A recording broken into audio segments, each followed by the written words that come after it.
What's up, everyone? Welcome back to the first live content from What Real Entertainment in almost 3 months. Oh, no, in over 3 months. Wow, yeah. Once again, I am Matt. I know it's been a while. Outside of my Scream trailer reaction, I haven't really done anything since Avatar: The Way of Water came out. That was a personal choice, and we have an announcement video about what we're trying to do this year. That we'll dive a little bit more into that. But ultimately, after graduating college, I kind of took some time to myself and did a reset. It made sense. Gave me a moment to breathe after doing that sprint for so many years between working nearly full time, college, and then doing all this. So here we are. I'm back. Right now I'm joined by Geoff. Paige will be joining us in a little bit. But overall, I'm excited. We're back. Euphoria After Dark is now the HBO's. That's the schmo hose turned into that. Absolutely. You're right. Question for you. Wow, we're kind of getting into this here. It's been a while since I've been streaming too. I haven't really done it much. When the show was announced and you're hearing about it, do you ever play the games? Like, what's your background with Last of Us? I've watched my younger brother play the game. I am primarily an Xbox user, so anything I know of the game is from watching him play through it, or the little bit of playthroughs I've done or playthroughs I've watched online. I purposely, once they announced this show, personally, as someone who's never really had any connection to it, I purposely avoided watching anything more at that point because I wanted to be able to form my own opinion on it. And then after the fact, go through and do the whole comparison breakdown, because ultimately sometimes that's what's best. So, yeah. All right. Yeah. And for me, I have a lengthy history with this show. I had the PlayStation 3, and then that year when it was released, I got it because I'm a big Naughty Dog fan. I didn't really necessarily do like Crash Bandicoot stuff, but I had all the Jak and Daxter games, and then I loved. At that point, it was just the trilogy for Uncharted. They hadn't made a Thief's End that came out 3 years after Last of Us came out. Love it too. And so I was transfixed by this game. I played it a lot, and then I played it with Paulina there. She played with me, and she watched the storylines as it unfolded, and we really fell in love with it. It became, 2013 was like a huge year for me in terms of some games that are some of my favorite of all time, because we have Last of Us, and then we have BioShock Infinite. And one of the things that I was interested in was when they announced that there would be a Last of Us Part 2. How could they do it based on, like, where would they want to go? Like, there are all sorts of interesting ways to go. And the creative team, now further run mostly just by like Neil Druckmann at this point, they chose, I'm not spoiling anything, they chose some very interesting, messy, divisive, bold storytelling choices. And it showed a very nasty side of the fandom of The Last of Us online. But it ended up just being one of, I think, the best games I've ever played. I've heard that a lot. I think that for a straightforward story, yes, this one is like the first Last of Us, I think, is better, but as more of an emotional epic, I think that Last of Us Part 2 is B. But all that means is, to me, is, without into a lot of detail yet in our feelings on the first episode, overall feelings of the show so far, the show is, obviously there are tiny little tweaks here, they're adding stuff here, they're throwing in some extra shades that weren't necessarily prevalent present in the game or prevalent in the game. And it's really helping to it's built off of making what was great feel even better in some ways. But so far the show is very, very, very faithful to the game. And to me, what that means is if they go through with they're going to go through the full story that game had, which means it's going to be an unbelievable season of television. And if they're as faithful as they are with this or with whenever they get around to Last of Us Part 2, which I've heard the team probably wouldn't want to do in one season, the way they're doing in the first game in one season for this, they'd probably want to split it in at least 2. Because they're not going to try and adapt more. They're not going to Game of Thrones it, they said. I heard they want to just do 2 straight seasons, just one of each. They want to do like 2 seasons, maybe of Last of Us Part 2, which could work based on how dense that game is too. But if that's the case, then based on what we're seeing, so far, I know, what we're seeing so far with this, it's just. I cannot wait to see how they're able to visualize in live action, what other little tweaks they make, little changes. I think that people who saw some of it and thought, oh, well, it's just a slick, expensive streaming service or, very, premium television version of Walking Dead. There's a lot more to it. There's a lot to this. I'll tell you what, this episode made me be like, damn, Walking Dead had better effects than this. I thought the effects were good in this. Except for the explosion at the end of episode 2. I'm just referring to like the backdrop CGI effects. Oh, I thought the backdrop was fine. I didn't have any issue with the backdrops. I was paying close attention. I didn't have that much issue. See, I was watching it on my big 4K. I didn't have any problem with that stuff. See, I guess I'm like, I can tell this building's so fucking fake that they're walking towards. And just things like that, where it's just like, oh, this just looks bad. To me, it felt, well, here's the thing. It felt realistic for the setting they're in. Of course it's fake. It's not real. But like, I mean, to me, it feels like it fits and it's lived in the world of what's on camera to me. Like it's much closer to the effect of a matte painting than the volume being used incorrectly. If that makes sense. Fair point. All right. Probably somewhere in between there, but yeah. But all right, so just little effects aside, as we all know, all these big companies, all they ever do is just try to like crush visual effects houses under their boot without ever giving them a fair days.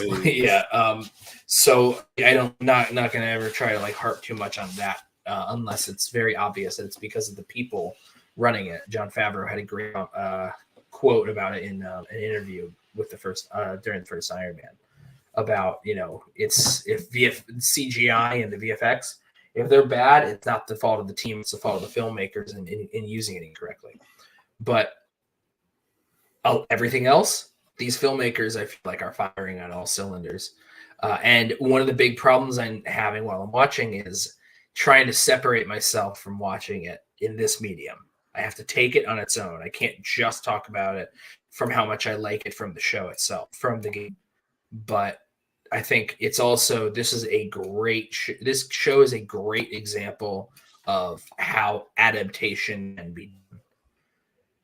Because video games are interactive. You have to play into it. And there are cinematic scenes, but then you get into those scenes too.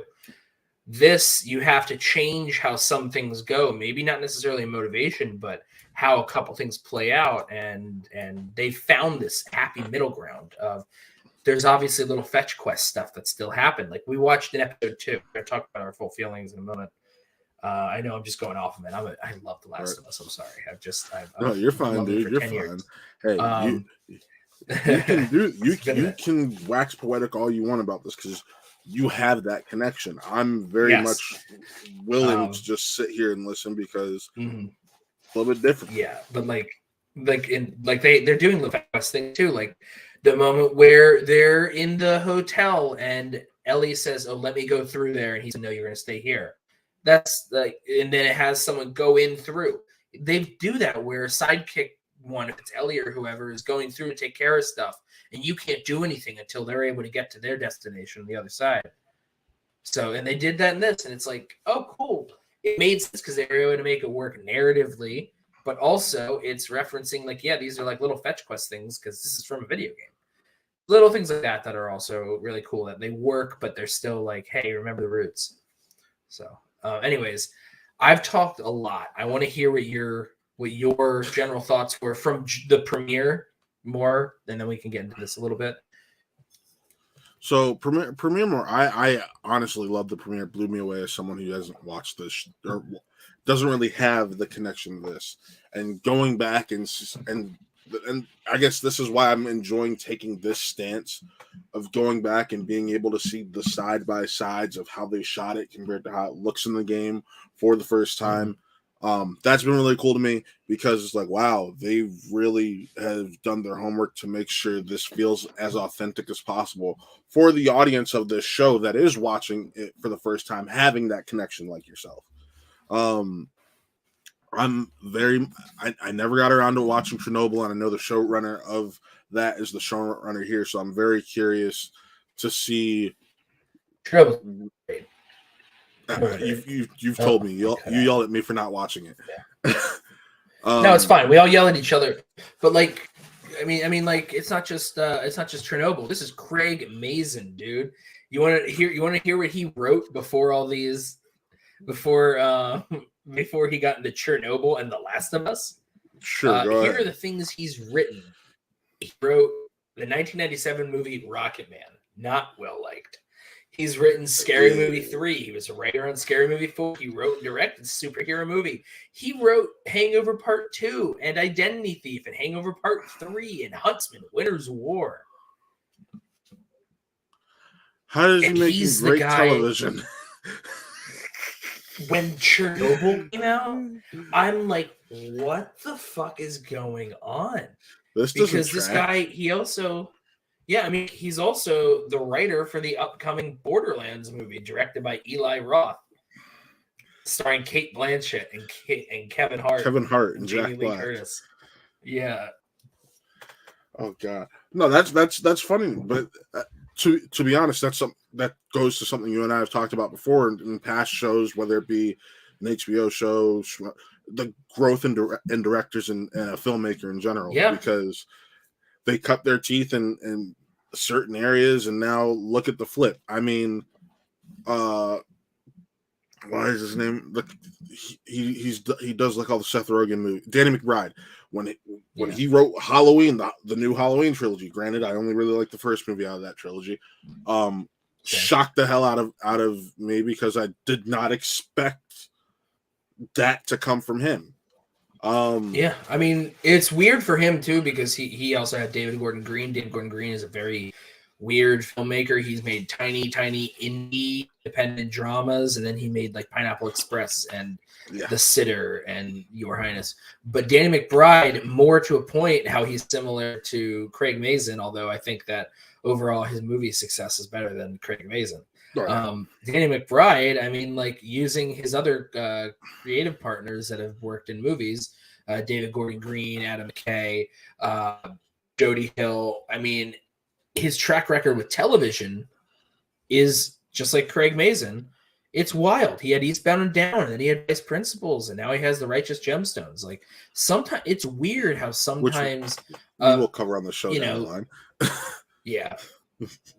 So like it's weird though, like certain things just sometimes these filmmakers that we take for granted because they just make tons of shit, maybe one day they actually have a great thing.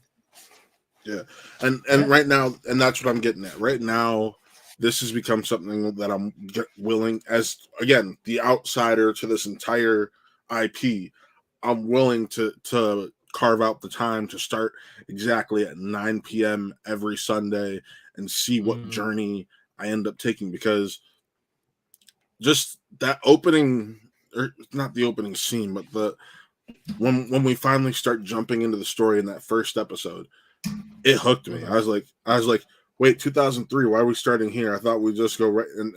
But seeing Joel's history and why he is this broken down guy who's popping hydrocodone while drinking whiskey at the same time, and I'm like, wow, that's a death wish. Yeah. Okay. Well, yeah.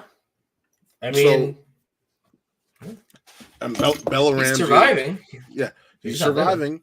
And Bella Ramsey being that same Spitfire that she was in Game of Thrones, but having more airtime herself to showcase that. That's been really interesting to me because they are such a great young actor / actress and a great young talent. So this is the first time outside of Catherine called Birdie where we're really getting to a chance to spend time with them as a character, and I'm really excited to continue that journey.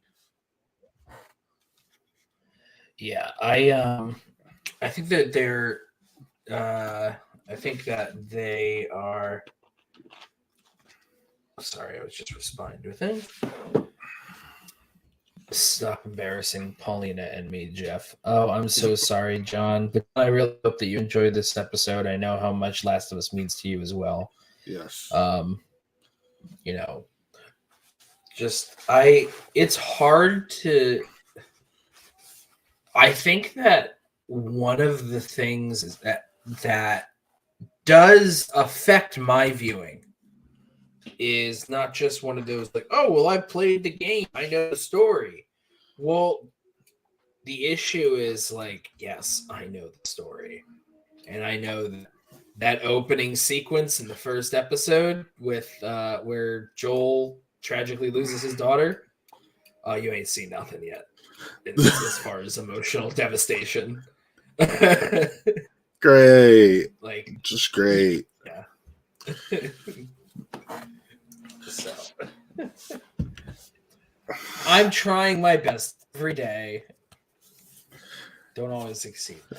I mean, all of us tell him to quit embarrassing Paulina. That's the important thing. Is Paulina? I gotta ask. Just not be embarrassed of me. I gotta ask. Is she more invested in this than you, or in like the Last of Us franchise? In the show? Yeah. Oh my God, she's equally. Okay, equally. Equally. We might have to get her on here with you. It depends. She's very in demand now. I do believe she has an exclusive contract with the Multiverse, so you're going to have to go over to those showrunners and talk to them. I'm not one of those business people. I do know. I got a relationship with Pat. We're all good. Hey! Look, it's not for me to say. Paulina is her own woman, and also, like I said, the Multiverse is a great place to be, and that's where she is. So you're gonna have to go. You're gonna have to pull her out doing other good stuff there. But you want to know who else is a great person to collaborate with? That is none other than the Boston badass herself, Miss Paige for Betty, who just got done with the episode. I know. I'm mad myself, but I'm happy that I was able to make it 20 minutes late. But thank you for still allowing me to come on. Why wouldn't we? We realistically, right now, we've just been talking about our general thoughts on the series so far and how Geoff was asking me how I felt after the first episode. Just as because Geoff has played the game. He has this major. So I've loved it for 10 years. I've loved it for 10 years. Yeah. I beat, what is it, June 2020 is when it came out, at the height of the pandemic of like lockdown season. And I played that game and I beat it in 4 days. I got it on a Friday. I beat it on a Monday. And so, Matt, you've never played the game, correct? I have. I've been. Did you go into this completely dry? Yeah, I've besides watching my brother play bits and pieces of both games here and there, I've gone into this essentially completely dry. I have been an Xbox user for the last 10 years. So like ever since like I was 18, 19 years old, I've primarily been an Xbox player. I moved away from PlayStation. So I never really got invested in The Last of Us like a lot of other people did. Okay. Yeah. So Paige, what's your background? My background is, so I watch like the gameplay. like the storyline like play out for both of them. Mhm. So yes, I'm that nerd that sat there for 10 hours on YouTube and watched that. So I know that It's a lot of cinematic. yeah, it's oh my god, it's so cinematic, and watching it come to life in like a live action form is honestly kind of breathtaking because especially with the first episode, I was like, holy shit. I mean, it's been God knows how long since I watched it. And I was like, this like feels like every little tone and every little scene. I was like, this reminds me. I feel like I'm watching it all over again, but just like with actual like actors. And Mhm. it's just like insane because I was like, even the little things that they changed here and there, especially that opening that they added, and with this new episode too, like it's adding more story. It's making it more cinematic. 'Cause it's adding more storyline and more flair to it to make it more of like a series than a video game in a sense. And so for me, I mean, I'm loving this. People Yeah. talking shit about the casting. I'm like, this casting is spot The casting on. is great so far. No, I Yes. mean, first of all, you look at Pedro Pascal, you hear his voice, you feel his like how he's acting, and it's like it's definitely his version of Joel, but Yeah. also like this is Joel. This is so. I just gotta say, him being cast is the only time I haven't seen a fan base get upset about a person of color playing a white character. Oh, he's like perfect though. Yeah, they did. They race bent, which is dope. I mean, they did that because of that. Tommy is Gabriel Luna. Yeah. And his daughter was was half black. Like that, I loved what they were doing. That's Tandway Newton's daughter. Yeah, they were just picking well, the people that know how to act. Yeah, like that's the important thing. Color doesn't matter like at all when it comes to things like this. So like I'm just so happy with what they've gone through to pick the right actors, and the whole backlash with Bella Ramsey. I'm like, one, she's playing a 14-year-old girl. If you have an issue with it, then there's something seriously wrong with you. Two, and also like she's so good. Yeah, and if you watch or play the game, this is how Ellie kind of is. She is this like smirky asshole little kid that is an orphan that is in a world of a pandemic that like they were born through it, and this world is like over pretty much. Like no, yeah, and on top of that, one thing that Bella Ramsey brings that is really appropriate for the role is she has from her Game of Thrones, background. There's that like, oh, she's young, but she's able to just command the scene. Because, but on top of that, she was in a movie that Lena Dunham directed that came on Amazon Prime Catherine Called Birdie. Fall, called Catherine Called Birdie. It's good, and she's very, very good in it. And she has this lightness, this youth that also has this quick-witted nature to her in that. And she's able to kind of she feels. It's weird to say because it's just like, oh, these are probably her two most notable other roles, but it is. It kind of feels like a combination of what is it? Lyanna Mormont was her name in Game of Thrones, and this, and of Catherine from Catherine Called Birdie. She's great in it. And I think that they are trying to slightly set her apart. She's a little more acidic with her cynical responses to people. She's not just sarcastic. 1, 2, but I don't think that's a bad 3, thing. 4, 5, 6, 7, 8. Fuck you. I was like, okay. Yeah. No, but even the way they were able to like continue with having what was the black woman's name? It's not Tess because obviously Tess. Marlene, yeah. Marlene. She played Marlene in the game, so it's like in the game, they're able to like have those characters flow within it. We also saw in the trailer, not the newest trailer, but it's like the trailer overall of the woman that actually voices and does like the cap motion for Ellie. It's probably. Yeah, actually, those actors all pop up again. Like a handful of actors from the games pop up again. They have different roles in this live action, so that they're still like involved with it. Yeah. They're being so faithful by also adding just little changes just to give it more flair, and So far for me, it's this fucking show is getting. I almost said game because it feels like you're. It literally feels like you're playing a video game when you're watching this, which I think is one of the coolest experiences, especially in the first episode. I felt like I was playing a video game, just like watching it play out in front of me. Like I'm controlling the people. Like I don't know. So far, the series gets an A+ in my book. I mean, we'll see what the fuck happens, but I don't see it changing that much. I do have one minor criticism to bring up from each episode. What is that? One of them, the one for the in the first episode is in scramble at the end. When they see the guard that Joel had been selling to, and he stops and they do the testing, and suddenly it gets revealed. Oh yeah, she's whatever it is, not turned. She's positive. Yeah, she's positive for it, and that she's immune or whatever. Like trying to say, no, don't worry, I don't get sick, and just run off. It all happened way too quickly. I completely agree on that. And like I get like they hear it, but they still have to run because of the situation, sure. But I feel like it could have just been done from a narrative perspective. Them hearing it for the first time could have been slightly cleaner, I think. The way they could clean I totally agree with that. That was like my one criticism with episode 1, at least, was like the big reveal was like, I don't know, it felt like in the game, like, holy shit, this girl is like immune, she is something special. And in this it was just kind of like beep beep beep. And then it's just like, don't you? And then everything just happens. Like they don't really sit down to like simmer on it at all. But I think we're gonna get, with this being a 2-hour like series, I think we're gonna go back to all of that. We're gonna simmer in and get more fine details of everything, kind of.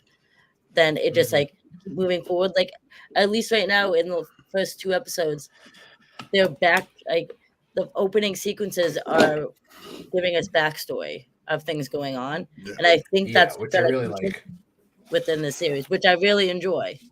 But I think that's adding, they're providing these extra shades to the pre spore world. Yes. Or tendril world. They don't have spores in this. And I think that's the perfect transition into talking about tonight's episode, because tonight's episode just gave us a lot. And you talk about we didn't get the reaction you expected, that like this is a miracle. There's a moment where Tess literally calls out Joel and is like, she's a miracle. You need to look at the positive in life, and that this is real. There's a chance. And I was just like, hey, that's kind of the reaction I was looking for. Like that at least somebody's acknowledging it. They're seeing it happen in front of their eyes, and Joel's not seeing anything. And Tess is like, hey, this is real apparently, so get your shit together and do this right. Yeah, and I think she was also looking at it too, like, even if this is just like me getting my hopes up, like we have a chance of getting out and actually like getting, like, there's a benefit in it no matter what, kind of, in a sense, if we can just get this girl where she needs to be, regardless if she will survive or not. But then again, she does have like a faith of hope with her, like hope that this possibility is that this girl really can be like the light of day and save humanity. Like literally light. Paulina is the one who noticed it before I did, actually, while we were watching. When them are in that room, she wakes up, Ellie's in the light, and then Joel talking about like we need to get rid of her, basically, in dark. Like there are specific lighting choices in the cinematography that really stand out. That, you know, it just looks gorgeous. And I know I'm it might be ill-formed to quote another, you know, there's something that I saw, but Matt Goldberg, former Collider critic, now he works with Turner Classic Movies. He had tweeted out something that basically something that I had thought during the episode as well, which is Anna Torv is so good in this as Tess, R.I.P. We knew you were living around so long, that it really kind of reminds you just what was taken from us when Netflix didn't bother to try to renew Mindhunter for another season. That shit still which is pisses me David off. Fincher's. Well, Never it's watched not. it. No, I mean, get off that tangent real quick. It wasn't. Yeah, David Fincher doesn't want to like really move forward with it. That's I think the bigger thing. yeah. with It's it. I said when they didn't renew it, and because of a multitude of reasons, I think that was a pretty umbrella state. Like how? like, Yeah, cast. I also thought that was Carrie Coon in the first episode, and then I was like, oh shit, that's not. That is the chick from Mindhunter. Like, no, she's phenomenal especially in those like last moments when she's just like to Joel when she's just like, save who you can. Yeah, save who you can. Like that was some deep shit, man. Like, and especially at the like, not to jump around, but like, go right ahead. We really like. I mean, even at the end when she's like making out with the clicker, yeah, that was like she was trying to be humane as much as she could, and like dumping those barrels, like she's willing to sacrifice herself for this greater cause because she actually has faith, even though she doesn't even know Ellie. She like has faith that holy shit, this girl it really is like the light of humanity. Like there's a possibility she can change the world and find a cure. Be the cure. Yeah. Quick question. You said you had watched all the the playthroughs and whatnot. Did you watch all the playthrough stuff from part 2 at all? I honestly don't remember. Some of it kind of like jumbles all in a little bit. Like I know the whole like pretty much like the main points of where everything goes. Okay. Because I'm very interested to see how this builds as from a television show perspective versus video games. Like just how bold, and like unexpected the second game gets. This crew behind the first season feels like they're up to the task. Okay, well, this is a question for you guys then. All right, season 1. Do we think it's going to be the whole? They've already confirmed it's whole first game. It goes all the way through the DLC of the which is the whole first game. It's the whole first game, and that's it's the whole first game plus it's DLC left behind. Yeah. Apparently, that is part of the reason why Disney was willing to sign off on letting Pedro do it, because it meant they didn't lose him completely for Mando. Because this. Yeah. Well, let's not spoil anything for those that really don't know. I mean, but yeah, no, I know exactly what you mean. 9 episodes. Okay. 9 episodes to tell the whole first game. I didn't know if they're streamlining little things and they're changing and adding other things. But I mean, on the other hand, though, Mandalorian, as we heard from like the first season, more than the second one, there's a lot of body doubles on set, and he just has to do voiceover. Which actually makes me really sad to hear that. Yeah. But I mean, he does try to be on set as much as possible, and that's on record. He does try to be there as much as possible. Yeah, it's not probably him. They're probably just telling him when, hey, we need you this day. We But okay, yeah, because I didn't know that was confirmed or not. If season 1 was going to just be, that's interesting because this is funny. Personally didn't know if the they DLC would be is left behind. Sorry, keep going.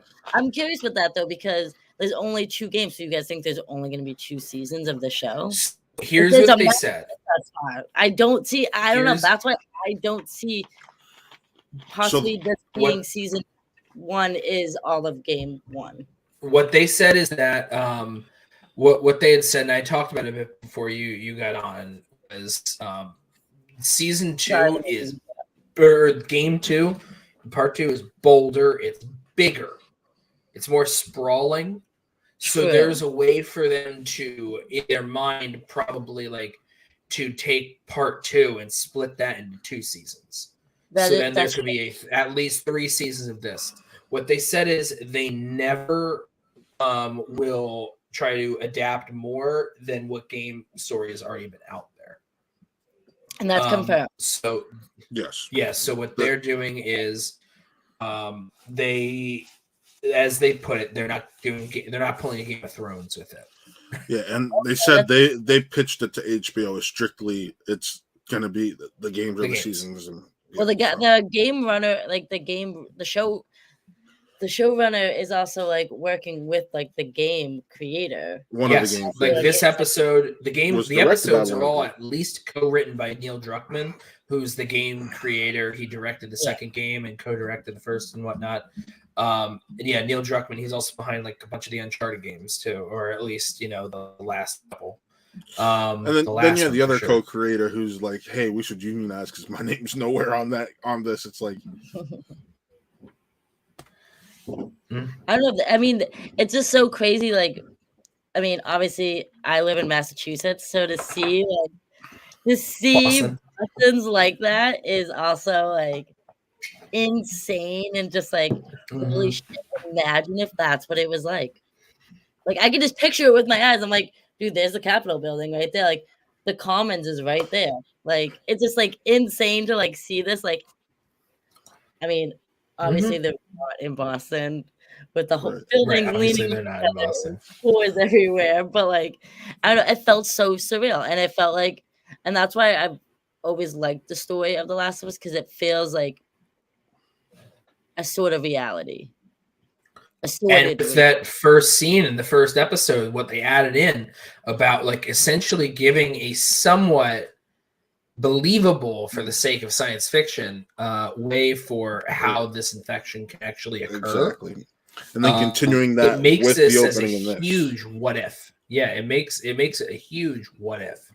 All right, so question for you guys. I'm allergic to penicillin and like all the cillins. So do you think I'd be like immune too? No. I've also said that I'm allergic to cillins. I don't even say and here's the thing, I've never been officially diagnosed with it, but I got amoxicillin after I got some teeth out, and I just broke out into hives when I had it. So I've just told doctors about that, and they just agreed, and they said like, yes, I'm allergic to all of the cillins is how I've put it too. Dude, if that tells me anything, it means you'd be the first to die, because you're allergic to those. I'm allergic. That means the host doesn't. The fungi doesn't want to get into me because it's gonna affect you even more. Is my point, Paige? Well, it's either that. It's either gonna affect me. I mean, I think it's the body rejecting it. It's rejecting it. The body rejecting it. So who knows? I don't know. I'm starting to think I'm Ellie. I mean, I'm from Massachusetts. I mean, she's not. I don't know if she's from She's an orphan. She's probably from Boston. Yep, I'm Ellie. I mean, she grew up in the QZ version of Boston, so she doesn't have the accent. Yeah. So if you notice, they're all in Boston. If you notice, they're all living in Boston, but no one has the accent, which means those bombs got rid of all the Bostonians. I want to talk a little bit more about that, because in the opening of today's episode, we find out more about that incident in Indonesia and Can I say something really funny real quick? Yeah, I also thought it's in Indiana, and then they started speaking a different language, and I was like, yep, I did not pay attention to that at all. I was like, what's going on? This is not Indiana. Yeah. Okay, you can go on.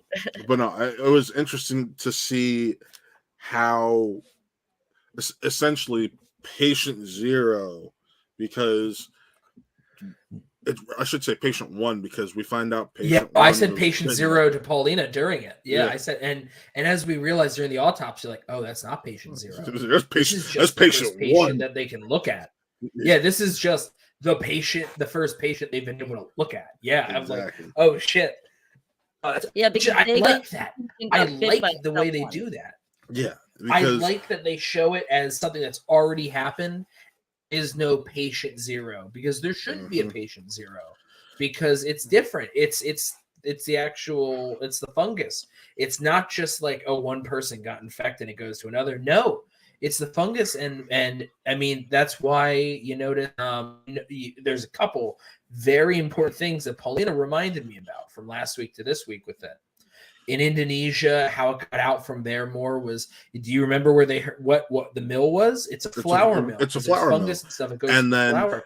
Where does that flour get sold? It got all the way to the neighbors. They're the ones who built exactly. It. Who had they the didn't, biscuit? And the reason why Joel and they didn't get it is no birthday cake, no pancakes. They never had any of that. They didn't eat any of the cookies from next door. Like none of that stuff. So I'm like, oh, these are just drinking cider interesting. Right now. That probably has weed in it. No, ciders don't have wheat in it. Oh, then I'm in the clear. No, but I hope it has weed in it. I thought that's what you said. It's Massachusetts. You probably do have that infused there.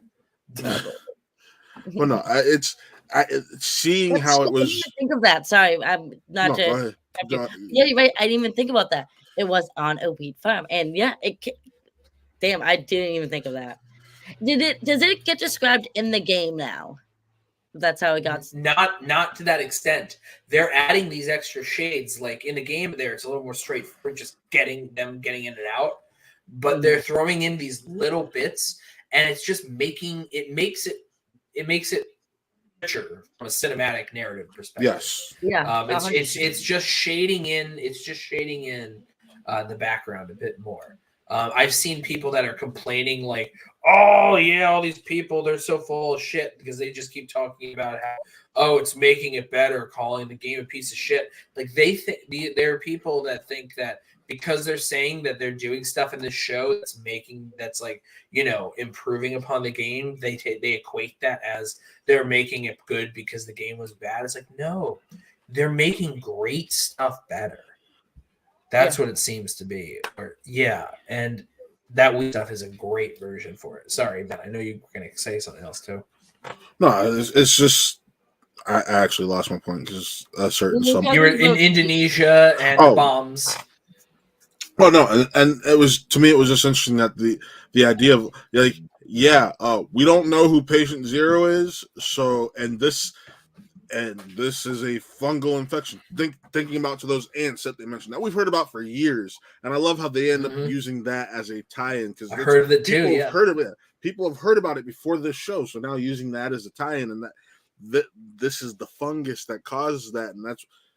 I like that. It, like you said, it's a great way to ground it with actual science that it's like, well, now it does affect humans and it's believable. And you're like, all right, cool. And I love how her response when they're like, yeah, you've studied this. What do you suggest? She's like, there's no vaccine. There's no medicine we can get for this.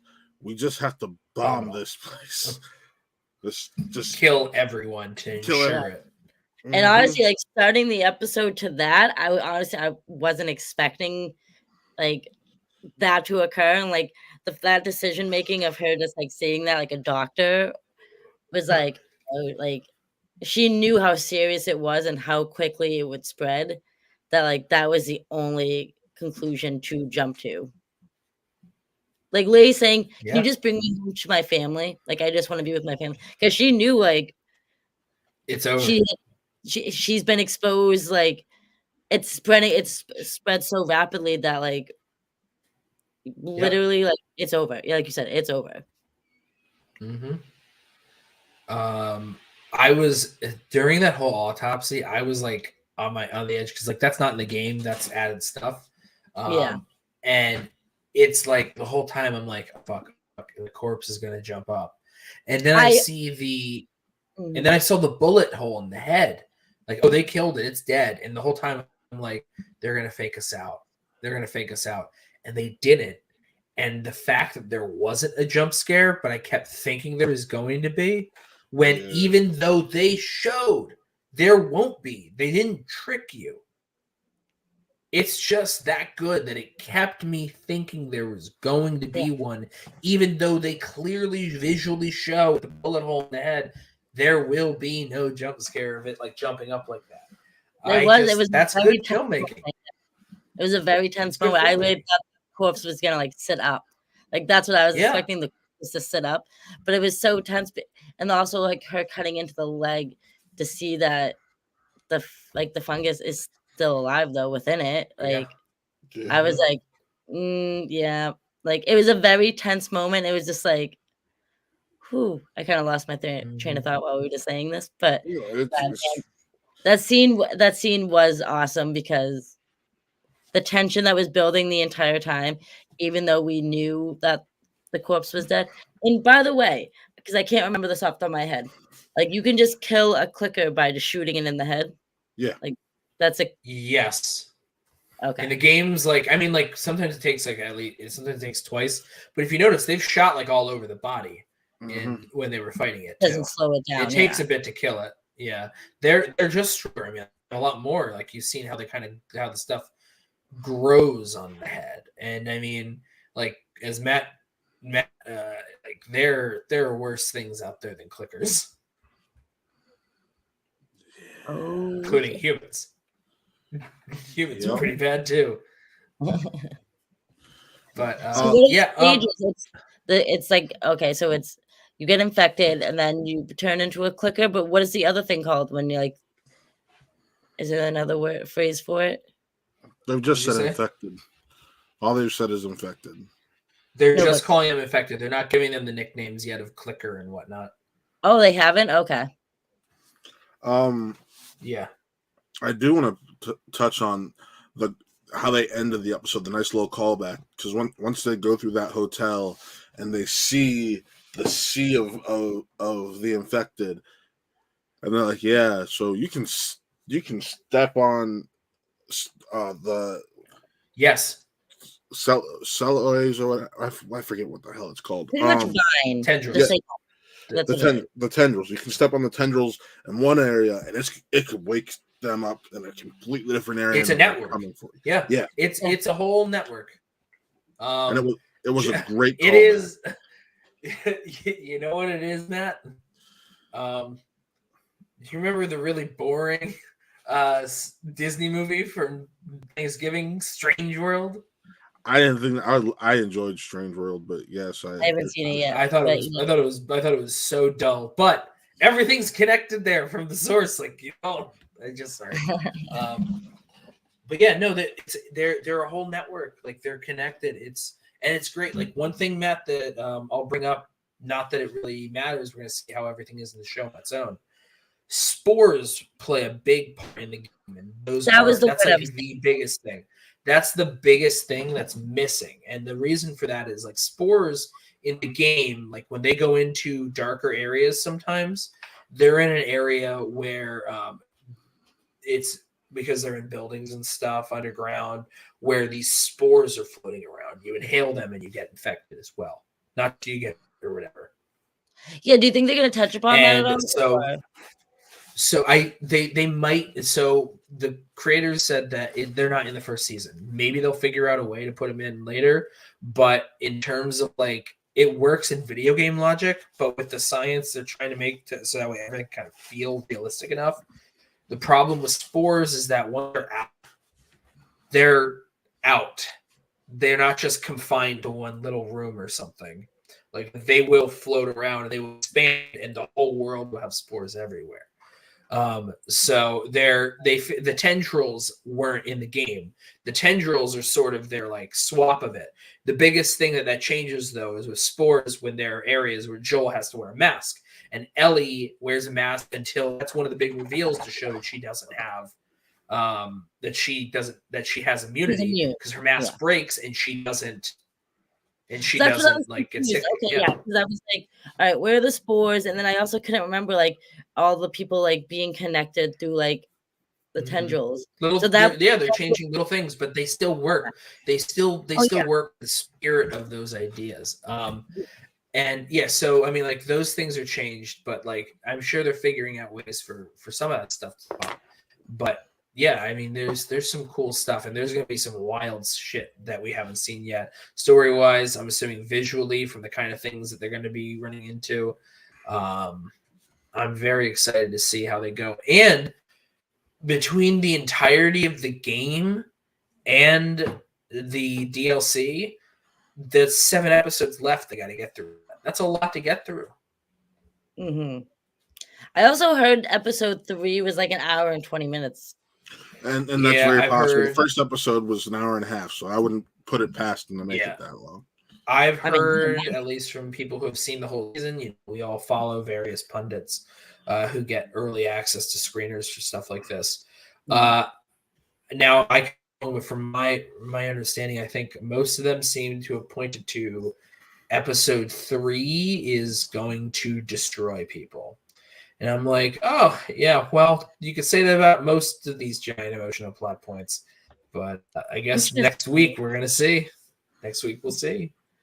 Yeah, I'm very curious. I don't know next week because I didn't watch the trailer because once it ended, I way hopped on. I don't watch the trailers. I watched a trailer for the series, I've tried to and do then it I with watched trailers the coming up. I watched the coming up trailer because I mean, like I said, it's going to be sticking very closely to the game, so I'm not being spoiled. The one thing is when they're talking about get to Bill and Frank.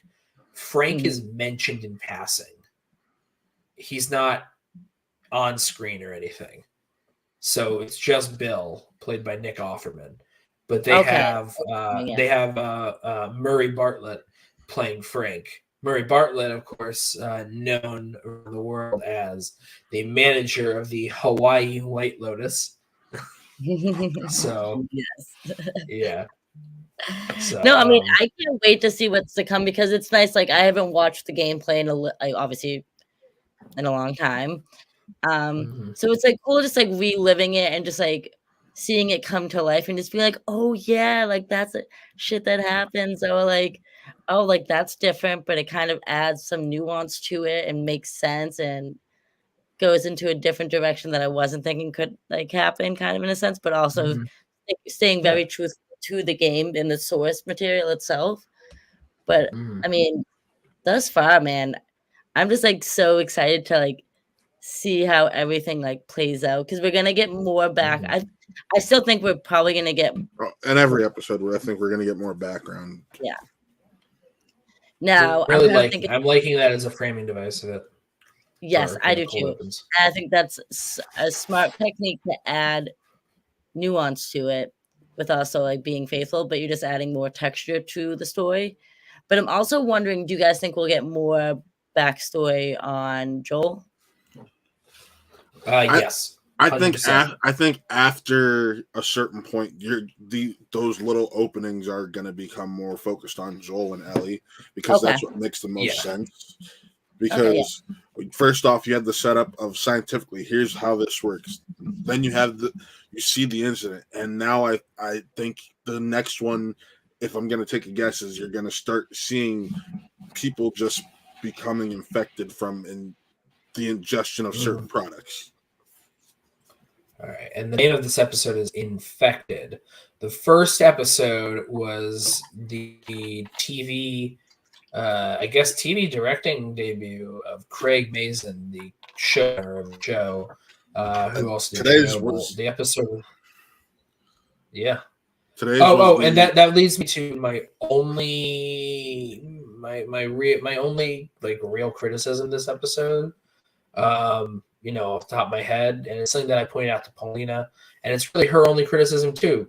When the clickers first arrived, upstairs in the hotel, and then they do the whole, and then they're chasing, they're running and everything. We get these great looks at the clickers, and then in the chasing, Neil Druckmann, first time director, I'm thinking like of live action. He leaned a little too hard into the shaky part of shaky cam. In that scene. Yeah. That was the biggest, that was my issue there, because I'm like, we clearly saw, and I'm sure a little bit of like a CGI enhancement. We know that when we look at like the Vecna costume versus like when it's in movement in Stranger Things, but like as like a reference, but we clearly saw that the makeup and everything is ridiculous. It's so good. It works so well. And I think that piece of don't obscure it. Excuse me. That piece of set decoration from episode 1 is a perfect example of that. Yeah, and that's just a set decoration. But like, I don't mean to minimize it that way. Like, that's a great set decoration when they first show it. But now we get to see what that looks like in movement. People moving that are clickers like that. Because there are people that are just infected is like an overall thing, but they're those are clickers, and you could tell why they're called clickers too, right, Matt? Yes. From all the clicking. Yes. Yeah. All the clicking. You guys clicking. didn't see my name, but when I signed in, my name is Clickbait. Clickbait. Nice. I thought it was clever. I thought it was clever too. When we were talking. I think that's really it. Like, I mean, next week it's going to be a big week. What's going to be interesting is, we'll figure out probably when we went to, unless we're going to say it right here, as if it's a production meeting. We're going to skip the one that's going to air during the Super Bowl and probably just bunch that in with the next week. Yep, probably just like we did episode 1 and 2 today. Yeah. Yeah. But like I said up top, for those who don't know this, we used to do Euphoria After Dark. Just there have been so many times in the past where either Paige and I and Geoff have talking about an HBO show, or Geoff or I, or Paige or I. So ultimately, we just decided, instead of having all these different shows focused on different HBO shows, it just made sense to have one, which is why this is titled HBOs. And so I know some shows you could probably end up hearing us talk about is The Idol, the new Sam Levinson show. Mm-hmm. Euphoria when it comes back, because apparently it starts filming. They're about to start filming next month. They haven't even filmed yet. Yes, they're about to start filming. I didn't even know this. I'm so honest now that I don't like study. That's television. So that's television. It's a little bit different. Which means there's a slight chance we can get it at the end of the year, but most likely beginning of next year. Definitely probably next year.